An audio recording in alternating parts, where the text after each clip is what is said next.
Hi, everybody. So glad you're all here. Thanks for showing up today.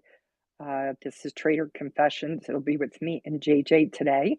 Ray is competing in poker tournaments and won't be able to join us, but he sends his aloha. JJ, I have Twitter open and my DMs. I just sent you a DM to see if you can get in here as a speaker and co-host. And I sent you an invitation to speak and to co-host. So maybe you'll be able to accept those. Feel free to DM me if there's any trouble. What we're going to do today, guys, is a repeat. TraderConfessions.com is the website, and that is where you can sign up for some free gifts from me and from JJ and from Ray.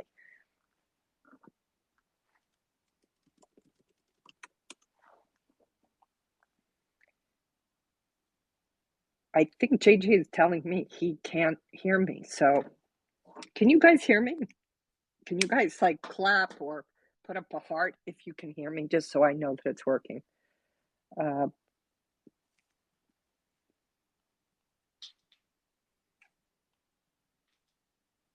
Okay, thank you. Good. Thanks, guys. JJ, can you hear me? For some reason, JJ, it might be good for you to leave and then come back. Maybe it's a glitch because I sent you 2 invitations to speak and to be a co-host. So sometimes I think we just have to like disconnect and then come back in, and maybe that you can't. I can't hear you, JJ. No, I see your DM coming through on Twitter. So if you are in a position to, I would just disconnect from this, just press end and then try coming back in. Sometimes it's just a glitch in their system. I would just go out of the Twitter space for the second and then try to come back in because I can't hear you. All right, Steve, if you're here, why don't you put in a request to speak, and let me just check that the technology is working. I'm going to invite you to speak right now. And then let's see, Steve, if that's working. And if not, perhaps it's me, guys, but it sounds like some of our listeners hear me. So I'm not sure if it's on my end or your end. And because it's being recorded, if I hang up, I'm afraid it's going to stop it. So, Steve, do you see the invitation to speak?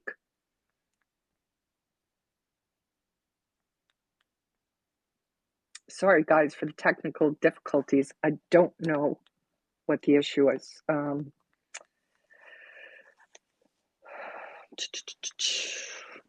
Well, here's the bottom line. I'm going to just open it up to the floor. Ultimately, today we're talking about mindset. We're talking about the challenges that traders have. So a lot of what we do today is kind of a speed coaching approach, where JJ and I will give you some speed coaching. So would you guys be willing? Okay, so we have somebody requested. So I'm just going to add you as a speaker, first of all, to just make sure we can hear people. Okay. Hi, can you hear me?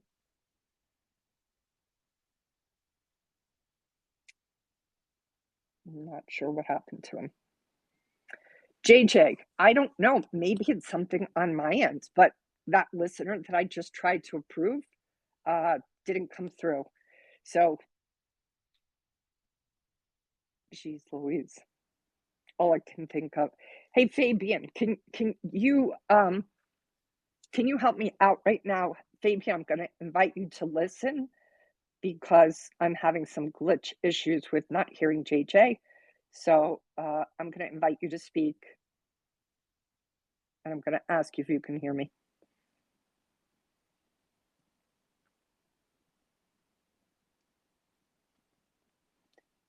Fabian, do you see that invitation Hi, to speak? can you hear me now? Hello, can you hear me now? Hi, Fabian. Yes, I can hear you. Fabian, can you hear me okay? Yes, I can hear you okay. So it seems it's working. Okay, that's great. I really appreciate you coming in here. So, Fabian, I'm not sure why, JJ, you're not coming in. So I have sent you an invitation to co-host, and I'm going to send an invitation for you to speak. So there's a way you can try to approve those. I tried to do that for you too, Steve. So I'm just going to get underway and hopefully we'll get that solved. So Fabian, today is Trader Confessions. JJ Ray and I have put together some free gifts on traderconfessions.com. And we're here basically to be a contribution to the listeners. So sorry for all the tech stuff, guys, but I'm sure we'll get to the bottom of it sooner or later. Is there something that you want to just get speed coached on, Fabian? Hopefully from JJ as well, if we can get his, him participating. Is there anything you wanted to bring to this conversation today that's a sort of trader confession? Sure, excellent. Yeah, actually, I do. Last time that I was in the spaces, you led me to do some homework, and I needed to fail at 10 things as a homework because I'm not used to failing. So the Right. homework was to fail at 10 different things. So I have to say that I didn't do my homework because technically it's difficult for me. And I'm going to explain why. When I do something, I go all in. So, for example, if I say I'm gonna go for a run every day this week at 6 a.m., I'm doing it, and failing is not an option. So it's the way I'm wired. So I'm wired different. So I was talking to my wife and talking about the homework, and she says, "But why don't you just go and fail at something?" And I said, "Well, because that wouldn't solve the problem. Because if I just go and fail at something, it means that I don't care. So I wouldn't care not succeeding at something. And when I do something, it's not that I necessarily want to succeed at that something, but at least I'm going to do it with all my heart until that desire is gone. So failing or not failing is not even the question. It's not even the matter. So, but what I did to improve my not getting used to not losing and trying to overcome this over trading and revenge trading that I face in the markets is I removed my margin. So I did something bold.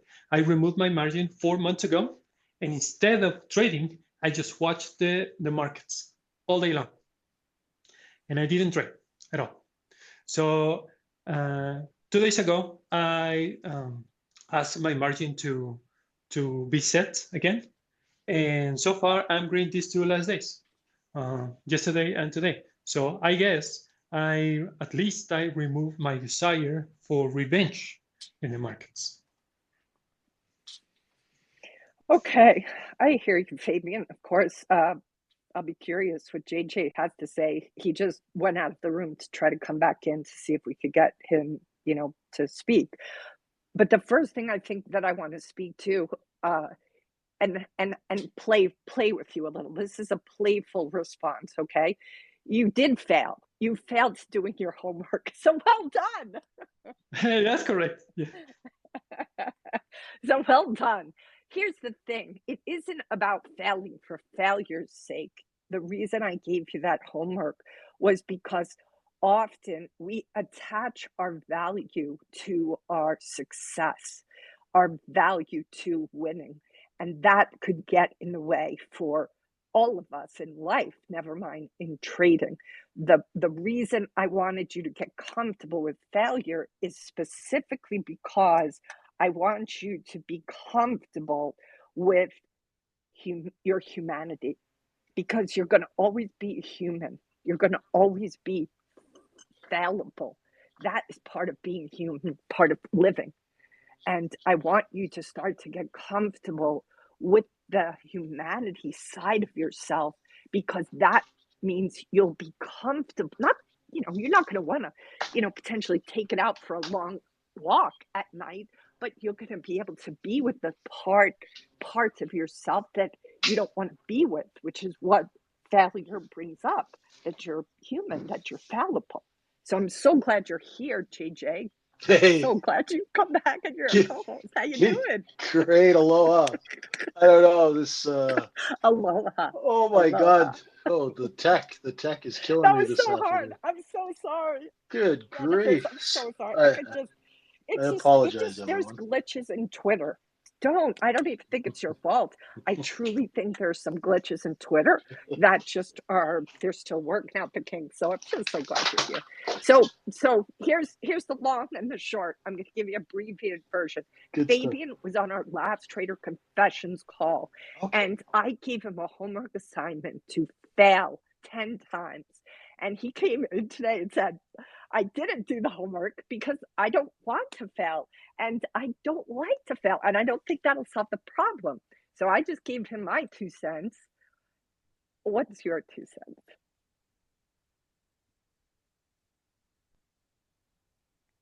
You, I think, are muted, JJ. The mic on the Oh, bottom left. oh, can you hear me now? There you, there. Yep, There we go. crystal clear. Okay. I come in from the complete different angle on this because I failed at a lot of things in my life. So, and I've never been a perfectionist. And one of the things that I know as a trader that I'm going to have to admit I'm wrong probably 10 or 15 times during the day, maybe even more. And the only thing that's kept me alive is the ability to admit I'm wrong and get the hell out of a bad situation quickly. Um, and and that is something that I've really I see a lot of people struggle with that. I have friends of mine who are PhDs and they're very highly intelligent people, engineers, software engineers, and they just blew me away in school and things like that. But in trading, they had a hard time admitting that they were wrong or a hard time failing. Me, a lot of the stuff I tried when I was a young kid, I failed at. I failed exams. I failed this. I didn't make the football team. All of these things. Right? So it was like, okay, this is going to take some time, and this is really hard. Now I've been in the business since 1993, so it's completely.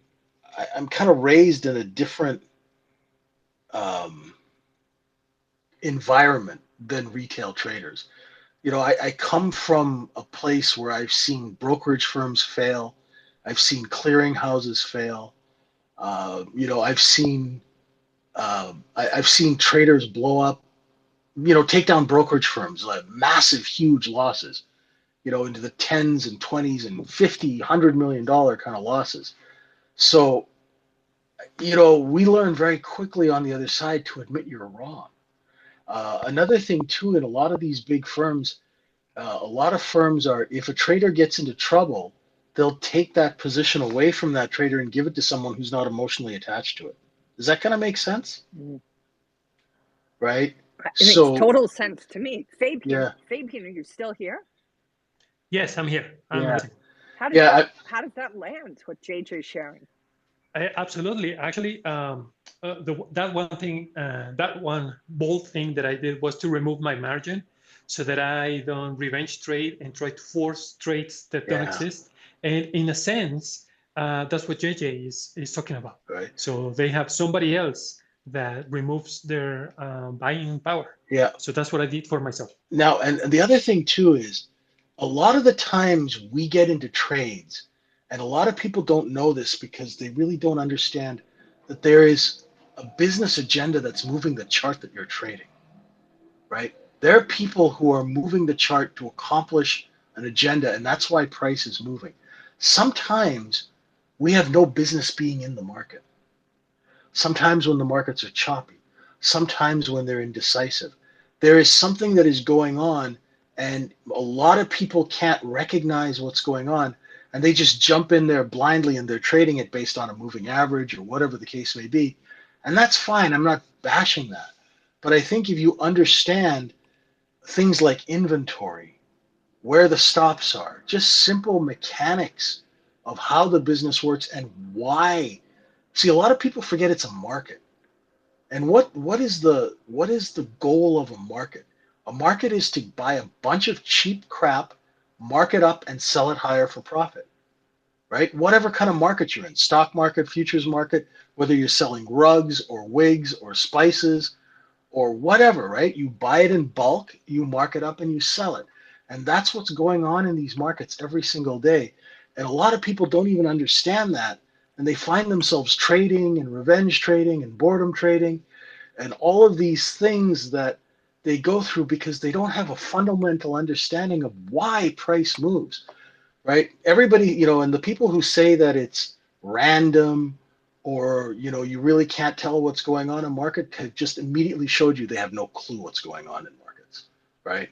None of this is random. If you put $10 billion on a table, trust me, nothing is random about it, right? When there's a lot of money at stake, nothing is random. Every war is won before it's fought. Such a Absolutely. good Thank you. point. I think so powerful. Thank you so much, Fabian, for coming and asking Yeah, that, thank you. great question and putting it Yeah. forward. JJ, how I'm just curious, like as you what you just said says to me that this sense of it, like I can't help but think of the Godfather movie, right? That scene where he says to him, it's not personal, it's business. Oh yeah. Right? And It's that is all what I feel business. like you're trying to say to Yeah. traders. It's you're saying, It, like, guys, you're yeah. taking it personally. This is not personal. It's And business. it's hard not to if you don't have any exposure to that. So that's why I feel for retail traders. And I have a lot of respect for retail traders and people who trade retail because they're out there and it's trench warfare out there.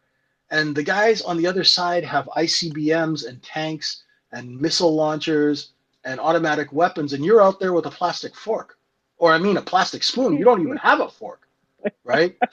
So people have to realize if you're a retail trader, you're basically you're a scavenger. We are going and scavenging and trying to take money out of a business where there are billions and trillions of dollars transacting. So we should know why the price is moving so we can trade on the right side of it. That's why we'll keep from buying dips when inventory is selling off and there's supply above us. Simple things like supply and demand are really, really not really taught. And retail people, the charting and everything's great, but you got to understand that before moving averages and pivot points and market profile, how did people trade for 300 years before the invention of the microchip? Right? They had a golf pencil and a pad of paper, right? And maybe they had a 15-minute delayed ticker. How the hell do you trade on that? Right? You observe price at a level and you see how price reacts at that level to see whether it's buying or selling at that level.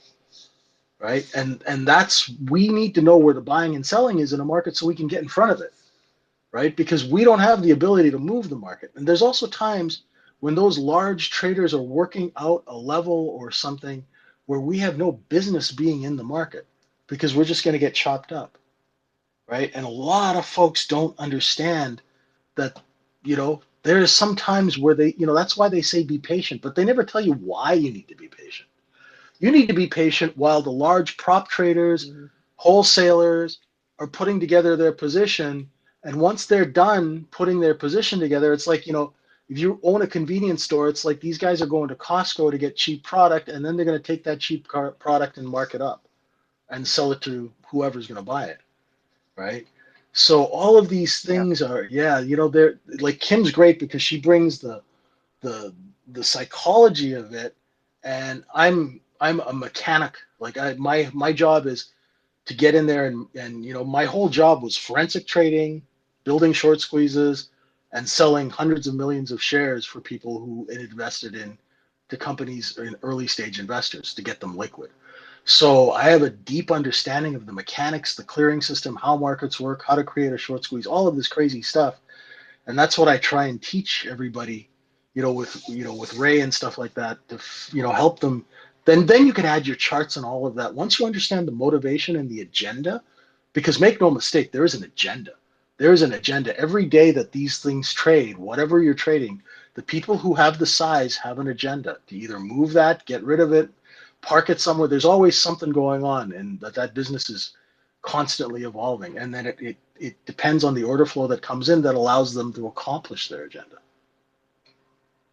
But JJ, you have much more than just the technical knowledge. And while that's foundational and a non-negotiable and incredible benefit to everybody that you advise, you also though have that you have done so much work on your self-awareness and your knowledge that the ego can get in the way. And Oh that God, is the most, I mean, it's the ego that's the biggest enemy of it every is. trader. It is. It's the ego and it's yourself. Because retail trading is the hardest thing I've ever done because you can't cheat. You know, you just cannot cheat. Like in the old days, if I took a trade, right, and I lost $10,000 on the trade desk, say I was trading my own account, I'd call up one of my market makers and go, hey, can you put up 10 for me? And because I give this guy, like $4 million in order flow every month, he's like 10 grand. Yeah, sure, I'll take. So they take the bad trade and eat it. So that's cheating, right? So when I came into retail, I had no discipline, right? I had no discipline. And then all of that stuff, like your demons, who you are, what you're worried about, all of that just comes breaking out, right? So, and I'm still working on that every day, right? That part of retail trading, it's like a marathon that never ends, you know? That's why we're glad we have you, I Kim. think it's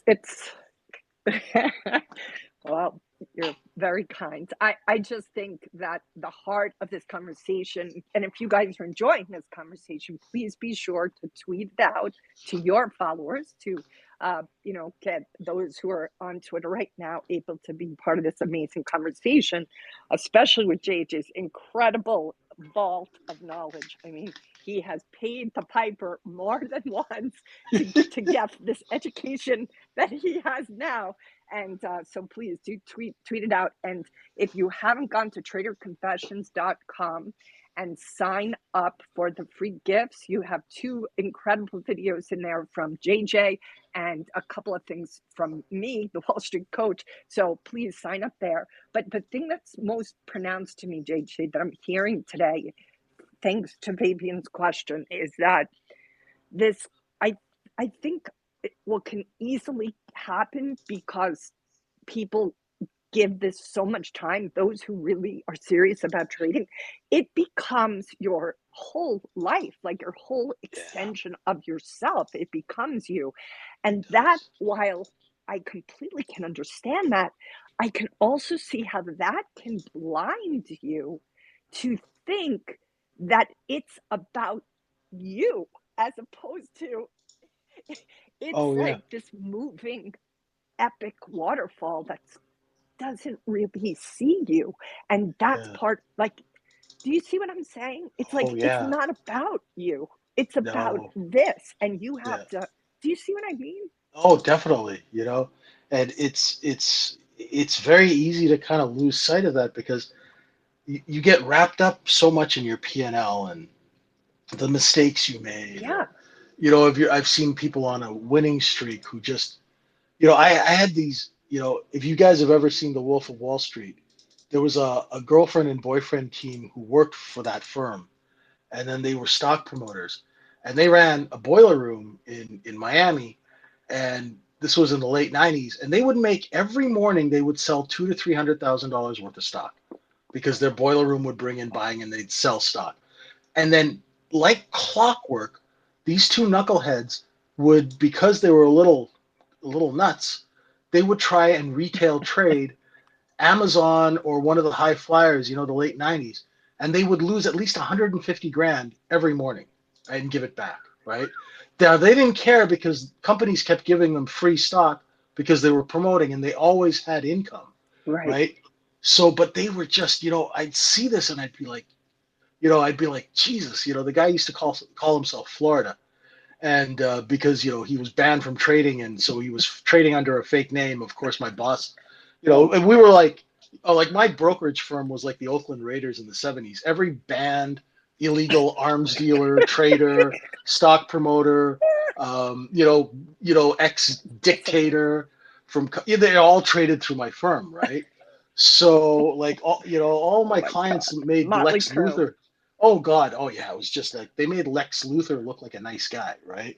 So so I'd watch these guys and I never forgot that, because they'd make all this money like before 8:30 in the morning, and then by noon they'd given back half of it, you know. And so I'd see Yeah, things like this, and when I started retail trading, I was like, okay, don't be like these two knuckleheads, right? And but it took long. I started totally. retail trading in 2012 after my heart attack, and I didn't really figure out a lot of stuff for the first 3 or 4 years it took, because I just had to muddle my way through it, and luckily I'm cheap, so I didn't lose a lot of money. Because a lot of times I just, because if I can't figure something out, I'm just not going to trade it, right? I'll sit and watch until I Yeah, figure it out, yeah. right? So And we that's we how have a that's how I question look at it. requested, Sure, please. and I want to take his question, but right before I take that question, when you first started to answer Fabian's, commentary about the concept of failure and how you didn't come to trading with some of the baggage that you saw. If I remember what you said specifically, you said some of these guys were coming in from, college or academia where they had to get the A, they had to win. Just talk a Yeah. little bit about how you could see the benefit. Like, to me, that was your greatest strength, that you weren't afraid to fail and aren't still afraid to fail. Just talk a little more Oh no, about that, and then we'll definitely I take your you question. know, I make mistakes every day. I fail every day, right? And I'm comfortable with that because it's part of the learning process. And I was always the guy who was like the class clown goofing off. So I never pulled straight A's, right? The only time I did pull like a almost like perfect GPA was when I was at UH, in Manoa there, like, the University of Hawaii that one year. But that, because I buckled down and I studied, but I've never expected to be good at something the first time I tried it, right? That's just me, right? So I always came into that Yeah, like, this is going to be hard, right? And then once you start, when I started retail trading, I was like, oh man, this thing's moving around a lot. What the hell's going on? So I would just sit and watch and watch and watch, and I think because I've been around so many great traders coming up, like people who could move markets literally, and just had so much skill and knowledge, that I had that humility to know that I didn't have that skill and that I would have to develop that skill, right? yeah. What do you feel? Let me take this gentleman's question, Sure, and sure. then we'll come back. Okay, Please, because please he's do. been waiting since the Yeah. very Oh yeah. beginning. Oh yeah. Yeah. Uh, so rose-colored glasses, you should be live. So please, what's your question for either JJ or for me? Hey JJ, you already know who this is. Hey brother, how you doing? I'm great, man. And one thing I'll tell you right now that I'm starting my new job and I'm in pre-trade, I actually talked to the head of directors of the trading floor. He's an old Army guy himself. And Nice. we were just talking, and he was like, Mick, like, how did you get so knowledgeable about this? And I told him about you. And there's one thing that like stood out when JJ taught me that made me really see clear as day, right? And he told me to pause. He said, stop trading and learn the business, Mick. Stop doing everything. This is way before I even accepted a job anywhere near Wall Street. And I did that for a summer, and I learned the business model of the ES with JJ every single day. And when I did that, I learned two valuable lessons. I learned the purpose of the market in general translates no matter where you're at. You just got to be on the right side of the agenda. And the quicker you cut that 1,000 lot trade, because you're on the wrong side of the agenda, the easier it is to let go of it.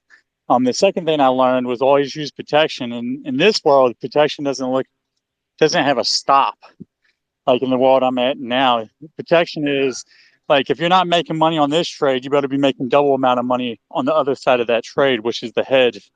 So Mm-hmm. like the one thing that I will tell people who are listening is like, if you just go into and I'm not even in the room anymore because I don't have time in the day.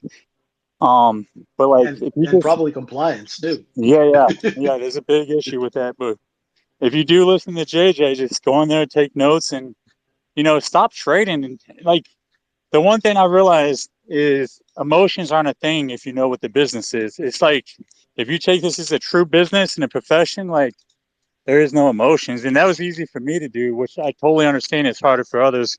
But due to my background, I totally get it. JJ, going forward, like my question to you would be, like trying to trade multiple markets that have 1,000 different variables with it. Like, what recommendations do you have? Um, Find somebody, if you're trading different markets, attach yourself to somebody who knows each market inside and out, right? So if you're trading, like, say you're trading like Japanese warrants or something on that desk, go and sit and listen to the trader on that desk, see how his desk relationships, see what he knows about that market, because they'll know, right? Like say you're on a currency desk and they know that some central bank, will come in at a certain hour and start selling, dollar yen or something like that. Or if you're on a bond desk and they know something, like attach yourself to the person who really, really, really knows that market and suck their brain dry. Get as much information out of them as you can, right? That sounds You good know, because like what I'm learning is like every market has 1,000 different clients to it, and you oh better God, know yeah. each client. And like it's freaking insane the amount. Like I wish I could just come back to the room and trade with you guys. It Oh seems so man, much easier now that I'm on the I, other side. I love that you're on the other side. I am so jealous. I do miss being on a desk. I know the thing, it's different now, and you can't, pull practical jokes on people and stuff like that anymore. But man, I am so proud of you for getting on these desks. It's so great, brother. It's Hey, thanks a yeah, lot. Right now I'm pre-trade, so I deal with a lot of client activity, but like yeah, that's my first year rotation. And then yeah, coming on, I was told like learn every market you can because the numbers are big, the clients are worldwide, and you yeah, better figure out what you're gonna put it in. yeah. And you know what? And there is if don't one thing I learned about with clients, if you don't understand what's going on with that client, and say you don't want to say you don't know what's going on, go to your boss and go, he asked me a question, I have no idea what the hell this guy's talking about. Or go to the senior trader or something like that and ask, instead of trying to make up an answer, right? Just because they will appreciate that. You might get reamed out, like like you don't know that, right? And that's cool, but at least they will respect you for not trying to make something up out of it, right? Absolutely. And I'll leave it off with everybody listening. Like, I'm serious. Like, the best $50 I spend a month. And I'm a witness to his room. Like, I went in there for a full summer and fall, and he saw me transition. He saw me trade. He saw my account. I started with $50. I stopped. I lost that $50. I said, JJ, I'm doing something wrong. He said, stop and observe, journal every single 30 minutes, what it's doing, all that stuff, learn the market. I put $50 in 3 months later, and I traded that $50 from a discounted broker, and I turned that thing into over. It's at like 12,000 right now, but I had to cut the account because of the new job. Yeah, So like go in there and have with the attitude not to make money, but to learn. yeah. Thanks, brother. Beautiful. It's That's good to hear your voice. Same with you, bud. JJ, what do you feel are the three biggest issues sophisticated traders bump into? The three biggest issues.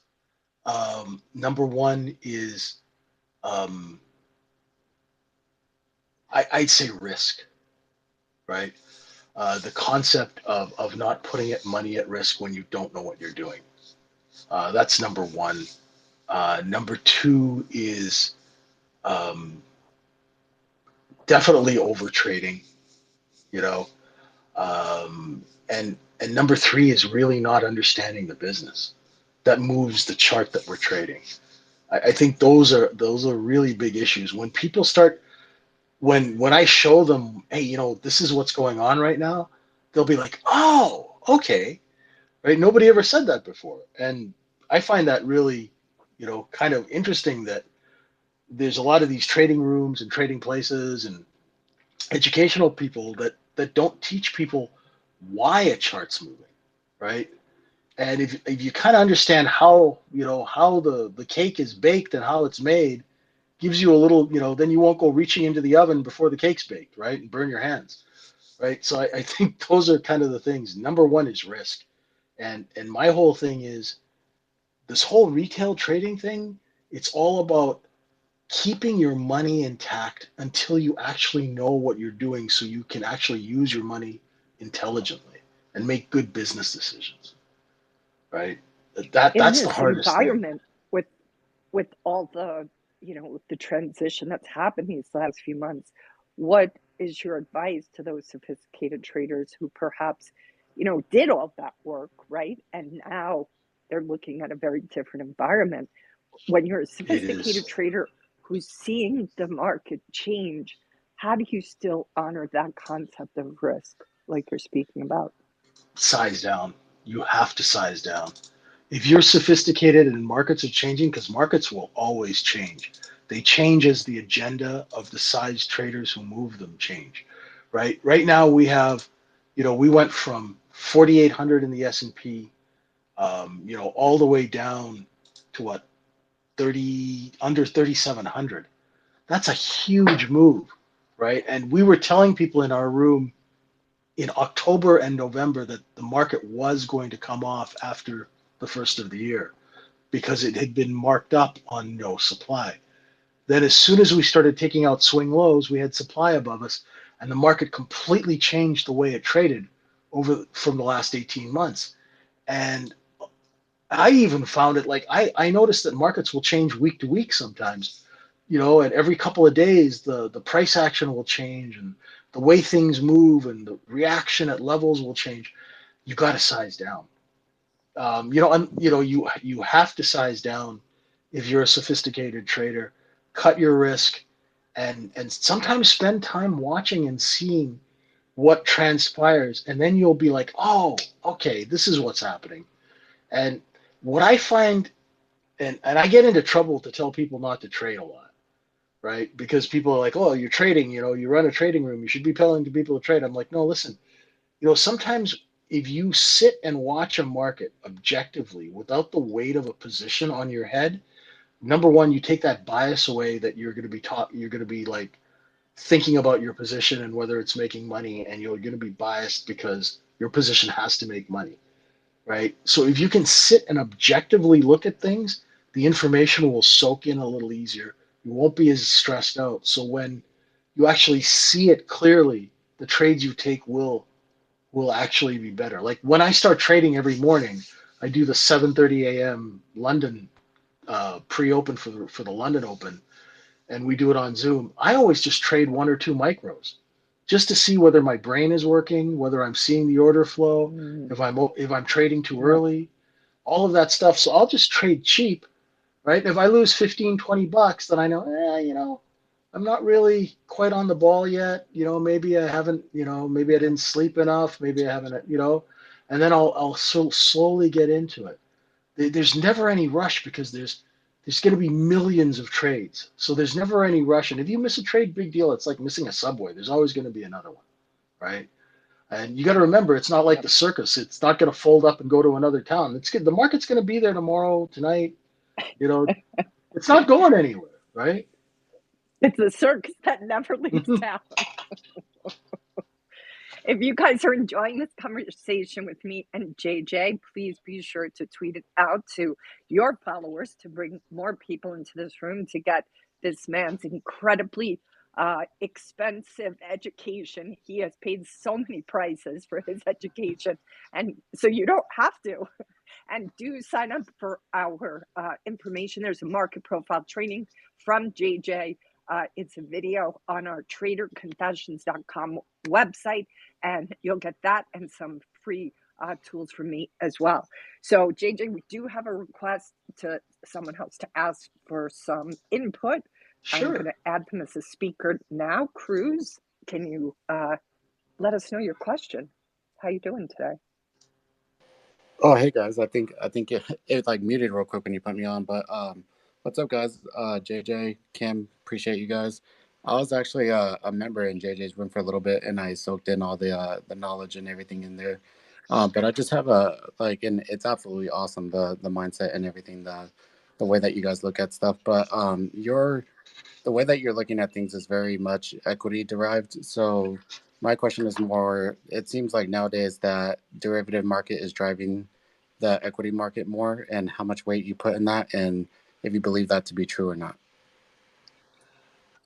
Geez, great question. And I don't even think about those things. Because what I am is I'm a pure price action structure inventory trader. So what I do is say if I'm trading the ES, and the only thing I do trade is the ES. So and that's the futures on the S&P 500. So I only look at the price action, the inventory, all of that stuff in that ES. I don't try and correlate markets or try and derive what's going to happen, from one market to another. Um, I'm very, very simplistic in my outlook. Like right now, we did a look above 41.36, fail.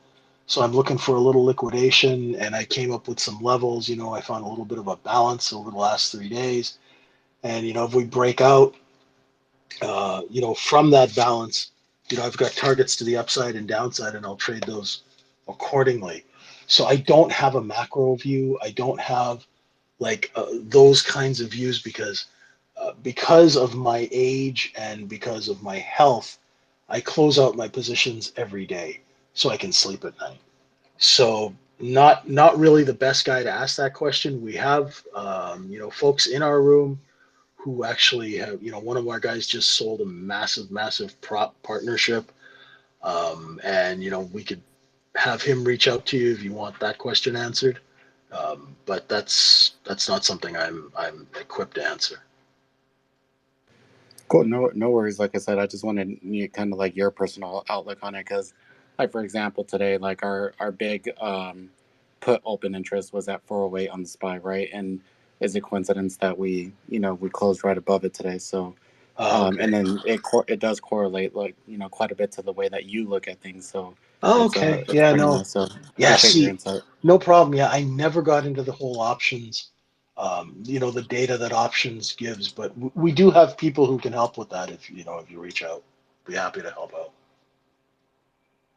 Cool. Thank you, Thank you. Cruz, for your question. Really appreciate it.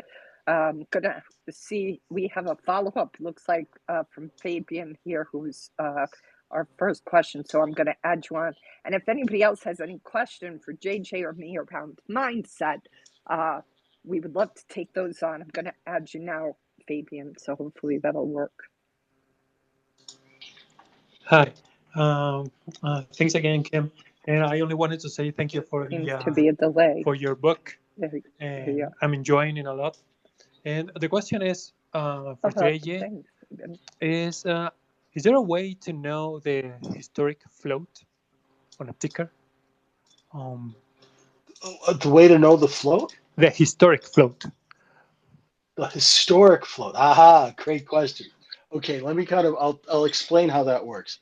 When you take a company public, right, an equity, right, the investors who have the initial stock take that stock and deposit it into their brokerage firms, which then deposit it into the depository trust clearing system through the clearing system's nominee called Seed and Company, CEDE and Co. So when a company first goes public, there'll be an initial amount of stock in DTC or in the clearing system. As time goes by, companies will do financings, issue S8 stock or employee compensation stock, all of these things, and the float will grow over time. So the only way to find out how to get the initial first deposit into the clearing system is to access what we call the security position reports from the company. And I don't think I have ever, in my taking 200 companies public, have ever seen shareholders or the retail public ever get access to those. It's called a DTC sheet, which is a colloquialism, And the other thing, but it's called a security position report, and it tells you where all the stock is in the clearing system. So it'll say Bank of America has 5 million shares, and Boston Safe has this amount, or Pershing has this amount, or Goldman has clearing has this amount. And it's broken down into which clearing firm hold positions. And you would have to get the initial one that was made when the company initially went public and put it in their stock into the system. Okay, thanks a lot. No problem.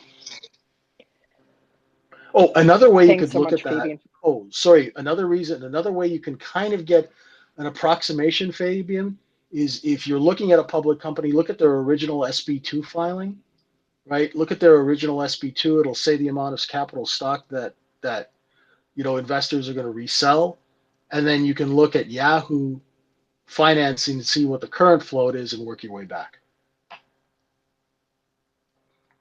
Awesome. That's great.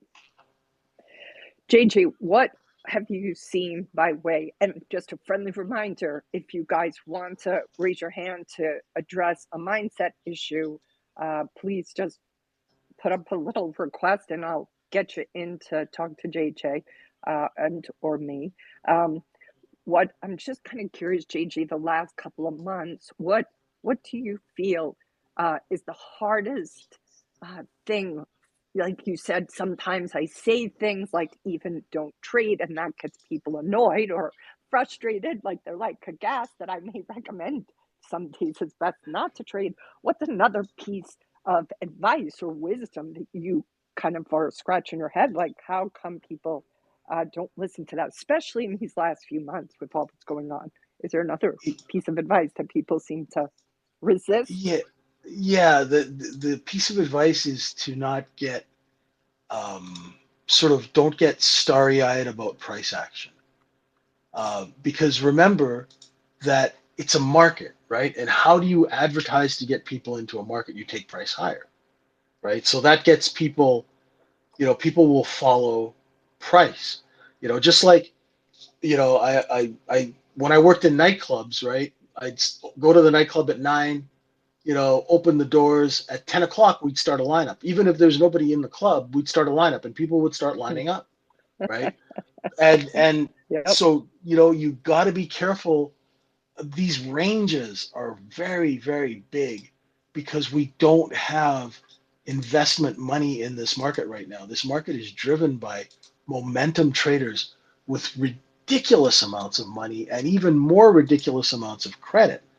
So they can move price astronomically because most of the supply is locked up with the big money managers like BlackRock and so on, who hold, like if you got 1 billion shares of Apple, they're not actively trading that back and forth. It's kind of in a vault collecting dust. And so these companies will move ridiculous amounts, like 5% on very little volume, because the markets are kind of illiquid. So, there is a volatility that is here now where you really can't trust moves so much. So I would say you got to be a little bit paranoid. That doesn't hurt, be a little bit paranoid, and always remember that you're in for trading. You're not going to be trading for 3 months and retire, right? Trading is going to take, it's especially if you're doing this, and most people realize this by now. They tried it, they lose some money, and they go, oh, you know what? It's a job. It's like you're small business operators, and you're going to be doing this for a while. So preserve your capital. And if at times you don't know what's going on, don't execute, right? And especially in markets that have big ranges, you should always be thinking about your risk, and always know when you get into a trade. It's like when you get onto a plane and the stewardess tells you where the exits are. Know where the exits are if your trade doesn't start going the right way. Always think about the exit and your contingency plan, not about how much money you're going to make, right?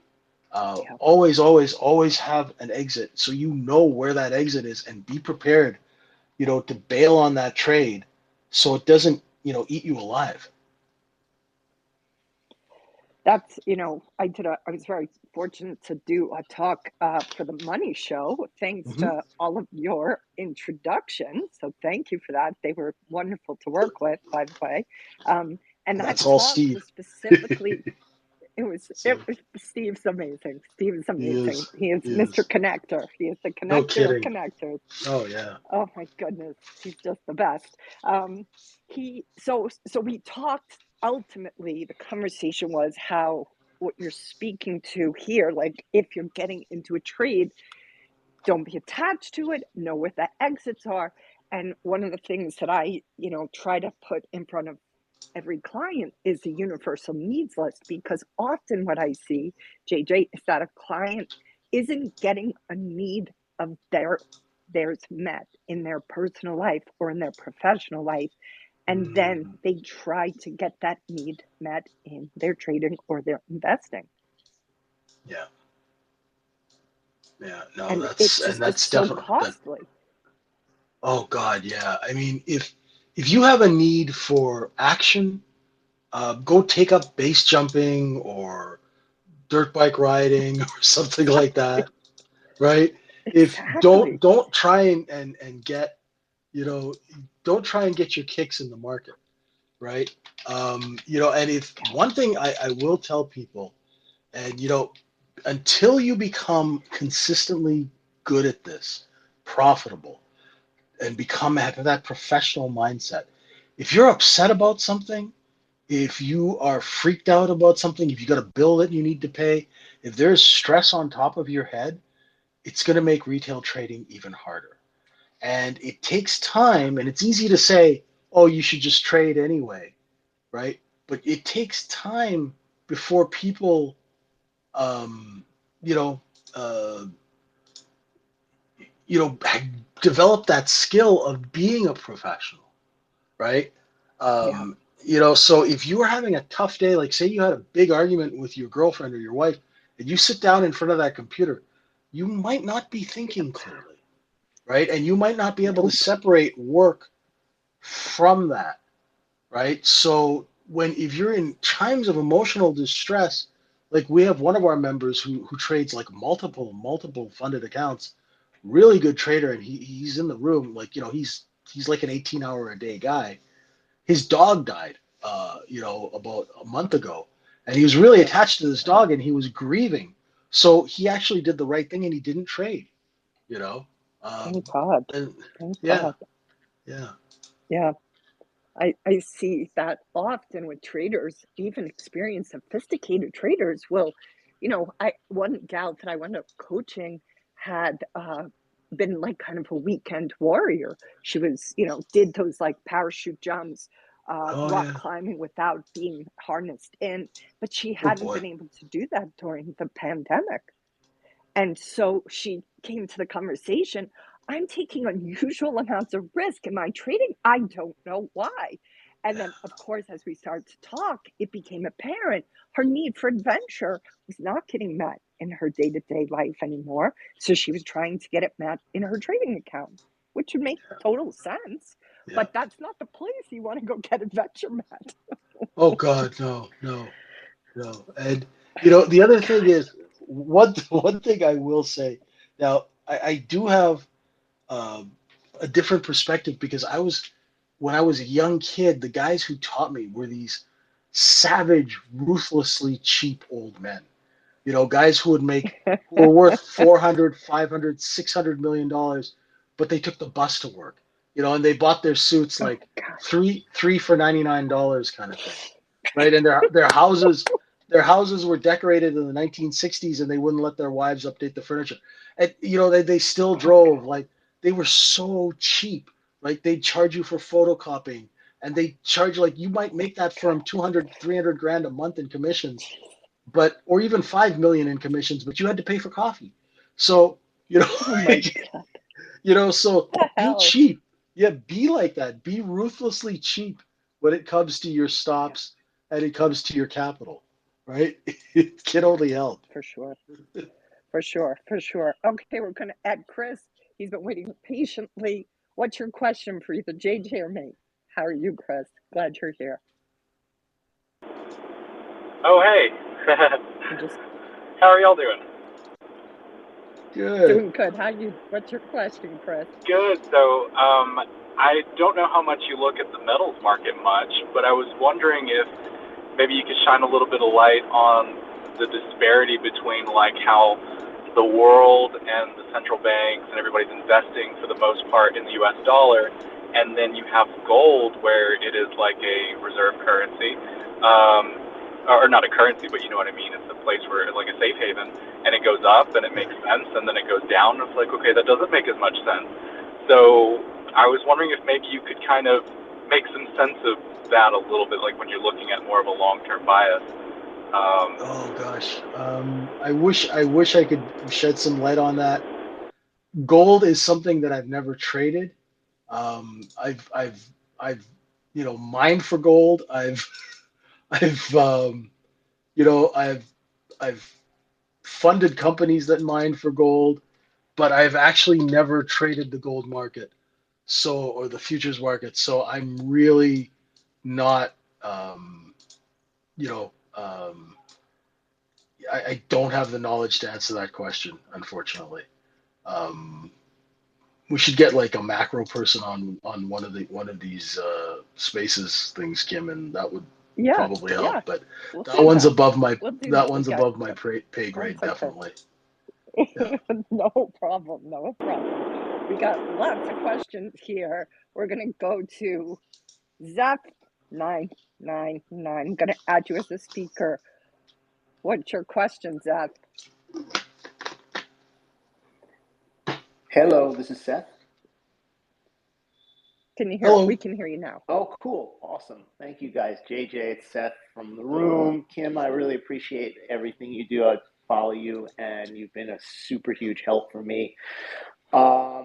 Keeping in line with the theme of the mental game that this Twitter space is about, the self-doubt thing is something that gets me a lot. You know what I mean? And like, I'll get in a trade, and I'll sometimes tell myself, "Oh man, you're just lucky." That was just luck. That wasn't skill.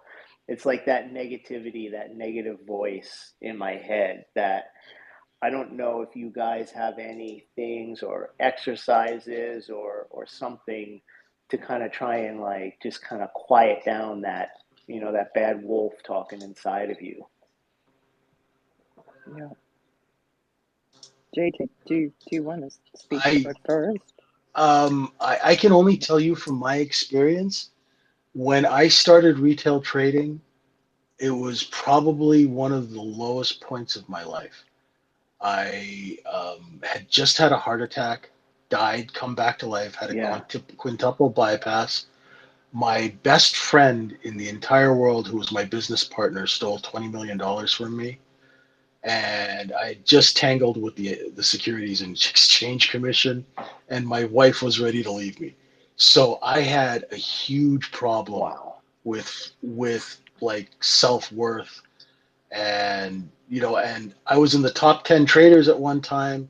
So going from that to having to basically scrounge around for a job, it was really hard. So I've been there and I understand what that's like. And even to this day, sometimes I still have to deal with that negative thing in your head, like you don't deserve this, or your time, you were on top and now it's gone. You just, you know what? Just get pissed off and fight against that, because you are worth it and you do deserve it. And if you take a good trade and it works out, it's because you laid the foundation for that. So just I know it's really hard. Now, I'm not a professional when it comes to psychology, and Kim can probably help much more with this, but I know from my own experience that I totally get where you're coming from, because I've been there. Yeah. And a couple of times too, because when after 9/11 too, I went from being in the top 10 traders in the city to, I had two Porsches and a penthouse. And after 9/11, I was, taking the bus, living above an Irish bar, right? And the only guy who would hire me was this promoter who looked like Colonel Sanders, and it was it was brutal, right? Because my white suit and everything. oh White suit and God, everything. this guy, he was just a character, right? But because my boss had got arrested for trading for the mob, everybody thought I was dirty too, so nobody would touch me, right? So I had to scavenge work wherever I could. I'd take the bus, and so I know what that's like. I've been down a couple of times, and it's never easy, but just keep fighting through that, and Kim probably has way better advice than that. I think it's great advice, and I'll just throw a book your way too, Zeth. I muted your mic just because there was some background noise, but feel free to come back on if that is lowered. I would say, Zeth, take a look at a great book, simple book called Taming Your Gremlin. And that book is just very valuable about identifying that internal saboteur, internal gremlin that does have a tendency to tell you, nothing you ever do is good enough. I think the trick, especially in trading, is it's a razor's edge between confidence that's appropriately earned around your strategy and that delicate balance of hubris, right? So, on one hand, I want to say, good for you that you aren't getting too big for your britches, right?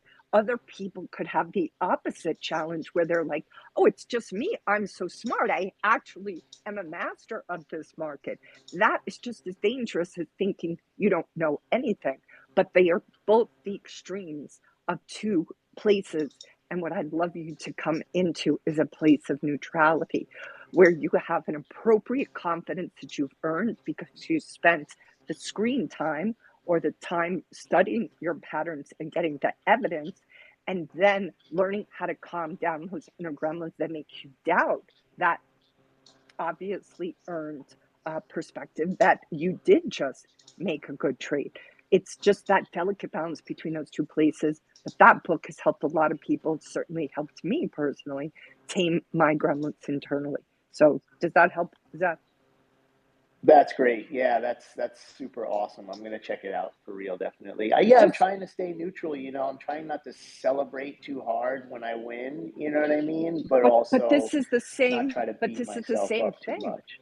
Don't beat yourself Yeah, up, because if beating yourself up is the place you go, then that's the evidence that there's an inner gremlin who is trying to make you feel question that which you have earned the right. Here's the yeah, thing: we don't are we are worthy. Our worthiness can't be earned, right? Ever. It's a birthright. We each are worthy simply of love and belonging. We're always worthy of that.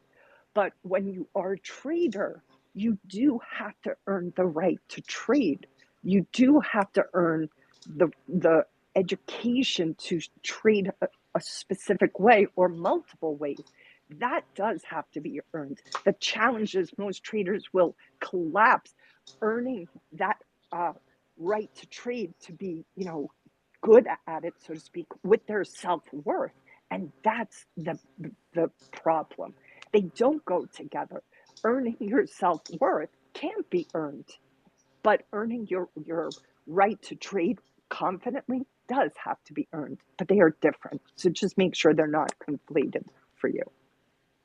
that's awesome. Thank you guys so much. I appreciate it.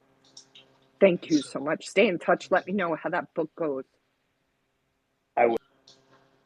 Okay, we're gonna have you come in, and then we're gonna wrap it up.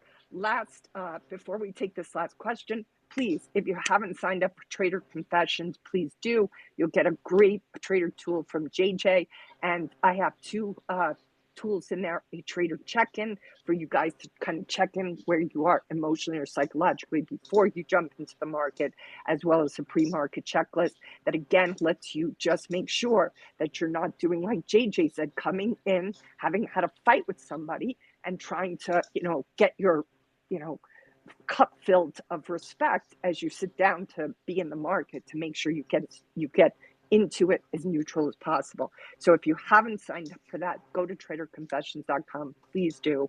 I'm going to take this question now from Shankopotamus, I think is your name. What's your question, Shankopotamus?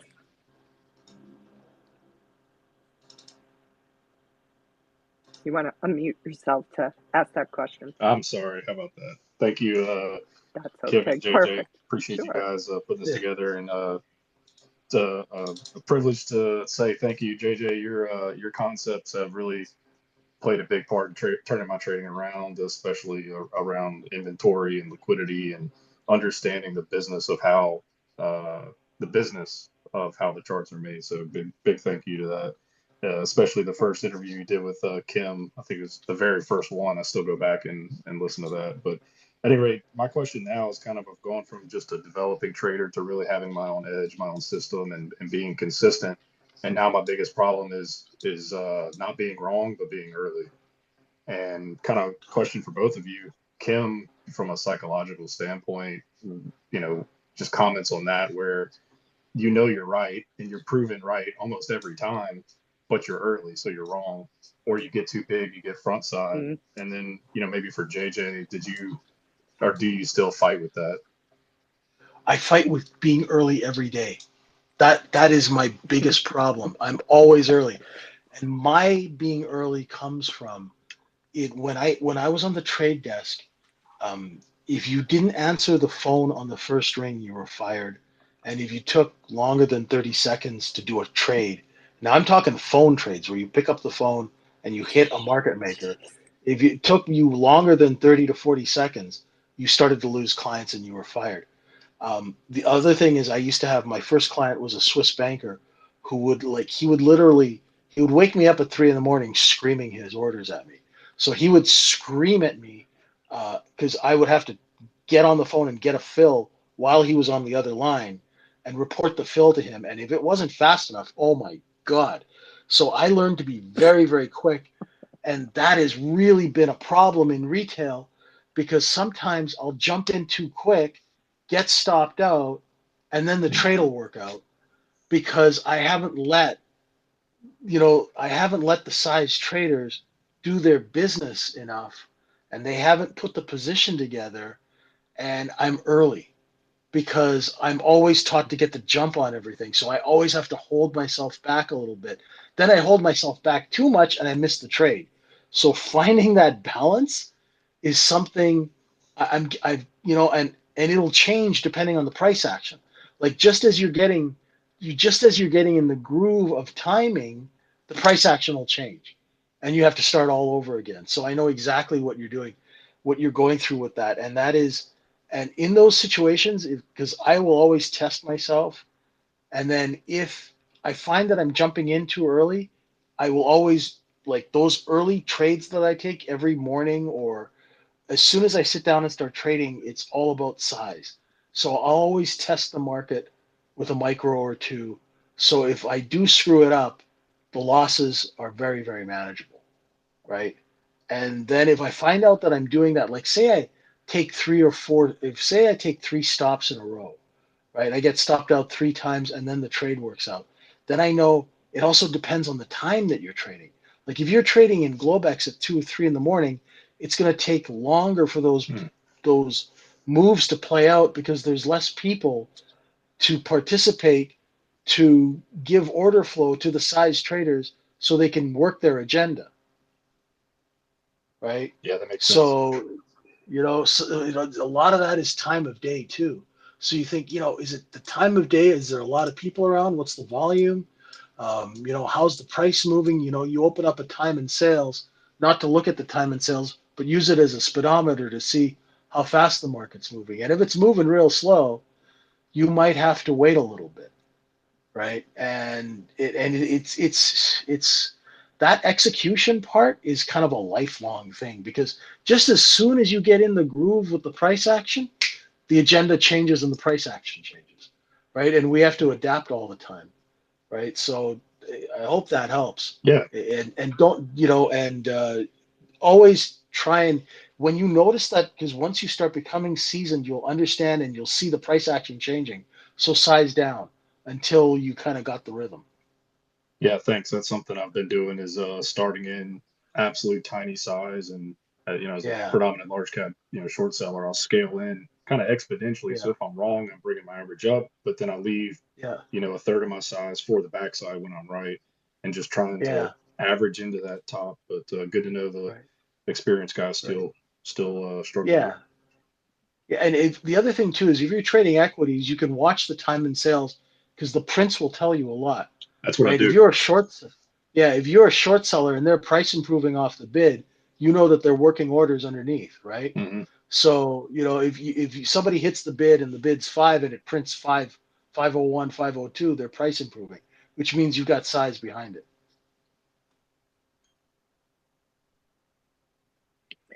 I think I'm just going to add something that's kind of just from watching. Did you see that movie, The Big Short?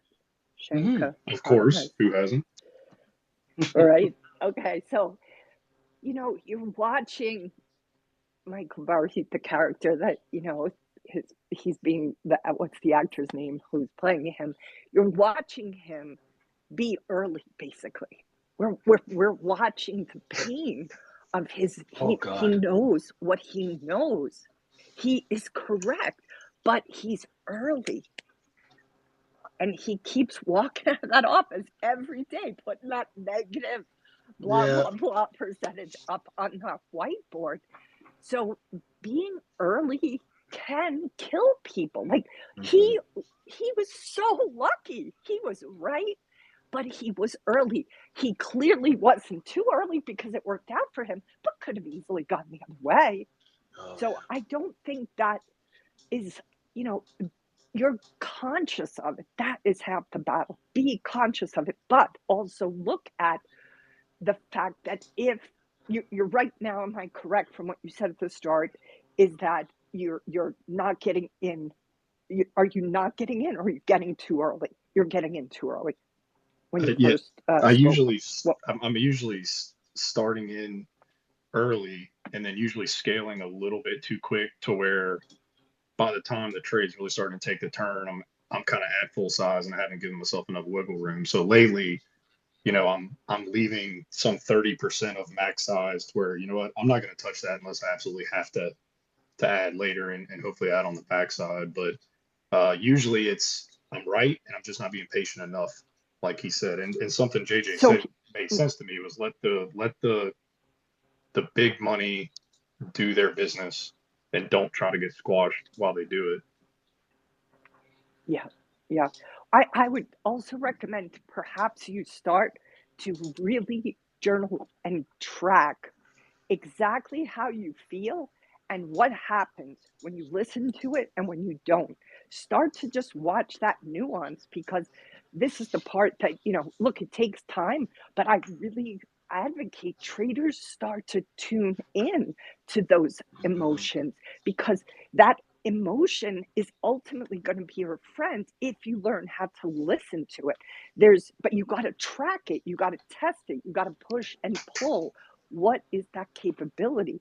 There is an inner knowing that comes from thousands of hours and thousands of screen eyeballs on the screen, and the wisdom that you continue to gather. But that has to be integrated. And so track it. When you didn't do what you thought you should have, what happened? And when you do it, what were the variables? You want to look at all those so that you can kind of see what is going on for you about that hesitation. Maybe the hesitation is appropriate. Maybe it isn't. Maybe it's your gremlin that's putting doubt in your head. But understanding and being self-aware helps you pull those apart and know, oh, this is actually appropriate caution, or oh, this is my gremlin having me over question myself. Yeah, thank you. Yeah, I journal, of course, but maybe not to that extent, and that's something I just need to work on.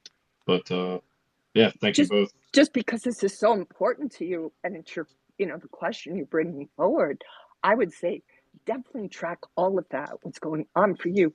and like have that checklist for yourself. Are you checking all the boxes of what your strategy says has to be present, and what JJ's suggesting? And if all of those variables are there, then why should there be hesitation? Maybe that is an inner gremlin, and I would get curious about that then. Yeah. And read that book too, because it's such a great book, Yeah, helping us I'm reading. uncover that. I'm reading Jared's book right now, The Mental Game. But yeah, thank you both. And just last thing, JJ, I would love to buy you a virtual. Oh, you got cut I'm off. sorry. Say that again. He got cut off. Oh, we lost him. He wants to buy you a virtual something. I don't know what. I'm thinking it's a virtual cup of coffee. Shakepotamus, you got cut off, so maybe you don't have a good connection. But they can DM you, right? JJ? DM me anytime. Oh, yeah. Let's see. Okay. All right, Shakepotamus, I'm hoping you're getting him like a double latte or something. You want to send him something virtual, you said. You got cut off. Take care. Yeah, my mic broke with, yeah, I'll send you a Starbucks gift card, but I'd love to talk shop. Thank you so much. Yeah, take care. Thank you. Thank you so much. Thank you so much. We really appreciate it. Okay, we're going to call it a day because we've gotten so much time out of you, JJ. I thank you so much for being here. And how's Ray doing in his poker tournament? Clearly, he's doing pretty good, or he would have been here, right? Yeah, exactly. Yeah, I didn't know he was in a tournament, so that's good. I wish him all the luck. That's a me too. Spidey, yeah. Spidey has one question. Would you mind? Oh, sure. Last question. I'm up anyway. I had a big cup of coffee earlier, so I'm not sleeping for a while. You did. All right, Spidey, you'll get your last question for JJ and me. Hopefully, your mute will not be muted. Your mic will not be muted. What's your question, Spidey? Hey, good afternoon again. Great space thus far. Before I even ask my question, I just want to say thank you to JJ for actually answering a DM of mine a couple of weeks ago. So my question really more so hovers around, and JJ, I know you just said this a couple of minutes ago, in regards to manufacturing short squeezes and so forth, right? So I know there's a lot of data, right, that retail traders have access to, Ortex and various platforms. But I was hoping if you could kind of expand on the mechanics of how you would, in your former life, put together these types of short squeezes. Sure. And just kind of shed some light there. I'd appreciate that. Thank you. No problem. Generally, what we would do is, a stock will, there's a couple of reasons to squeeze a stock. One is the company wants to move the price higher to do a financing, or it's been the victim of a predatory lender that has depressed the price by short selling. So the way that you set up a short squeeze is, first you have to make sure that you have all the supply in hand. So the insiders have to agree to lock up their stock. Now, this is a bit where it gets a little contentious and, collusion and all those sorts of things. It still happens, obviously. The insiders will, have sort of a gentleman's agreement where they will not sell, or they'll sell all at the same time. They'll sell together. So that's number one. The other thing, too, is what you'll do is, what I used to do is, say we took a stock from $5 to $7, and we saw that there's a seller at 7, 6, and we used to do this too when we had a lot more retail shorts, because regulation SHO didn't exist before 2005. So what we would do is, I would sell the stock down from 6 down to 3, right? And by doing that, I would be selling the insider stock. So remember, they have a cost basis around maybe, a penny or a nickel or 50 cents. So we sell the stock down, and it's still making the money. But what we do is we use that money, right? And we've built sort of a big box of cash. And that box of cash now we'll use to start acquiring and soaking up all the supply at 3. And then what I'd usually do is we'd send out, there'd be some sort of a rumor that, oh, this company's in distress or something like that. And we'd try and induce short selling. And that would get people to start selling short at 3. And we'd buy up all of that supply. So we'd own not only the long paper that's sold out, but we'd buy up all that short position. And then that's when gaps to the upside come. So once we'd have everything, we'd take our time and drag it out. And we'd, take maybe 2-3 weeks and acquire and keep the stock stable between 350 and 4, maybe $3 to $4, back and forth, back and forth, back and forth in that chop, and just vacuum up every single position that we could, keeping very close track on it using what we call the DTC sheets, right, or those security position reports, and we'd make sure that we had all the supply, right, and then we'd say close the stock at $4 one day. The next morning, I would get up, very, very early, tell my market makers to move the hell out of the way, and I would start moving the stock up in the pre-market. And say we closed it at 350. Well, in the pre-market, I'd take it up to maybe 450, and we'd open it 450 to 5, and there'd be a gap, right? And now I've got people trapped short under the open, right? There's no supply. That's why a gap up means that there's a lack of supply, a short position. And then I just cut the supply because we own it all. And then we open it at 5, they go to buy in at 550, and I'll sell them the minimum, move the offers up because I am the offer, right? And I'll just keep moving it up 5, 6, 7, 8, 9, and start buying people in along the way, right? After 2 or 3 days when they fail to deliver, you go and you buy them in. So that's basically what it is. It's the restriction of supply.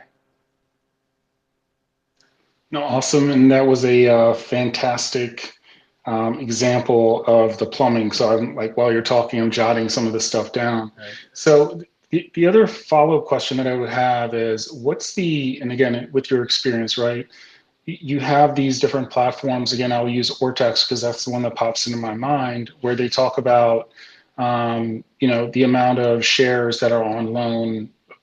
Again, thinking that all the shares are going to, again, not be there, so preventing the shorts from being able to continue to push this price down.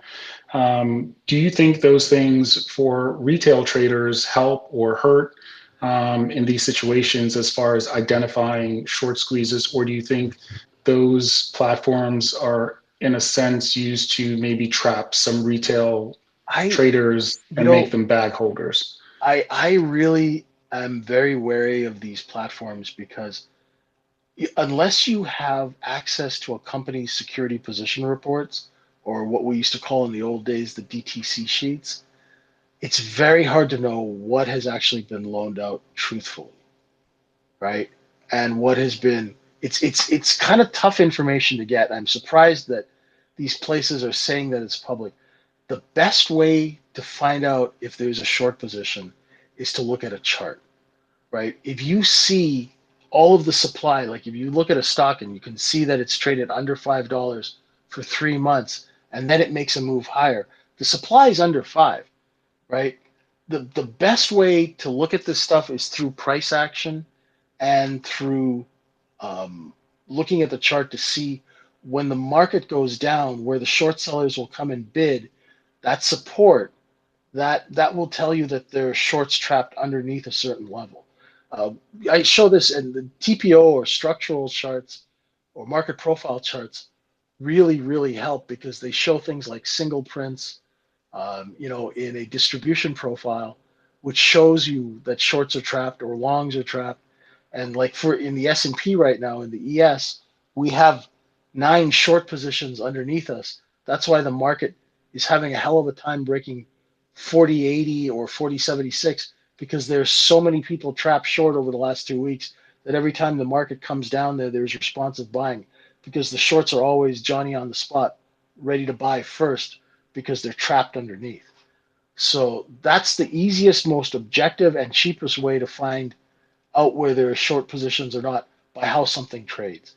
Because a lot of the times people will be conned into thinking that there is a short position, but it's actually the insiders who are shorting against their own position, which shows up as a short position, but it's a covered short position because they're shorting against their position for a number of different reasons, right? And if you read the securities filings on a stock, and if you look at some of the registration statements, you'll see something called the plan of distribution.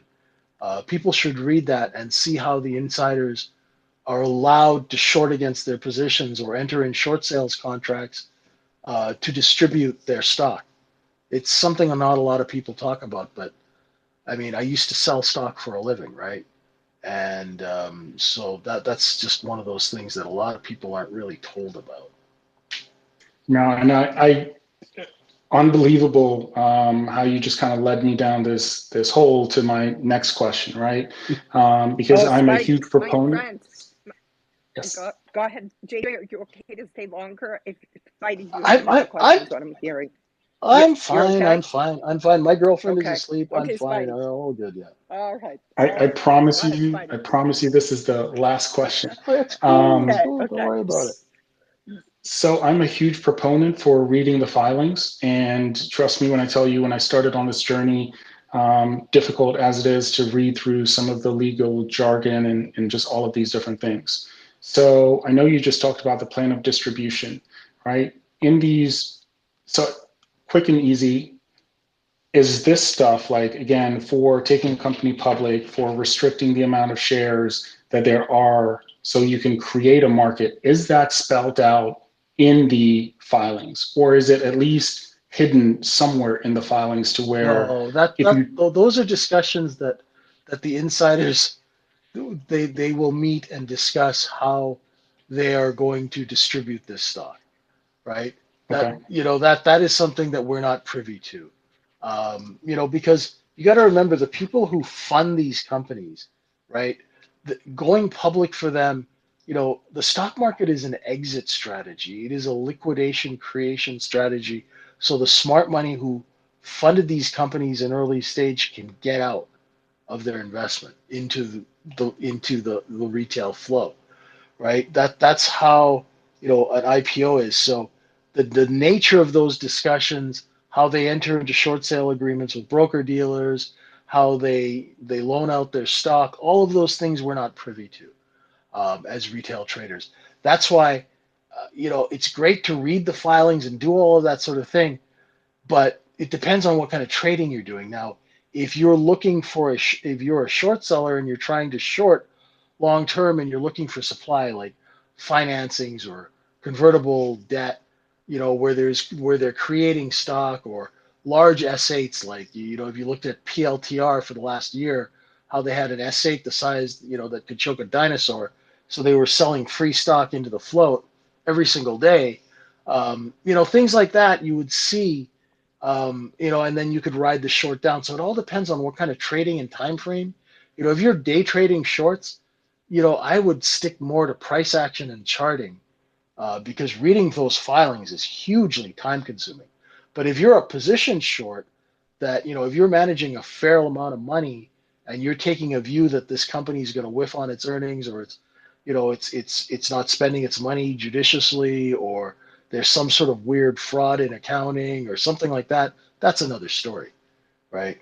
But you can spend a lot of time reading these SEC filings and things like that, and it may not necessarily help you, in trading, because that's more about price action and supply and demand, right? Does that make sense? I had to mute him because it's almost the top of the hour and I'm Oh, going to got have it. to go. So, Got it. but your wisdom knows no end. JJ, you have so much. It's like a vault. It's like this big, crazy vault in the side of like Mauna Kea and just has all this knowledge. I got a head full of useless information. So anybody I don't needs think help. it's useless, my friend.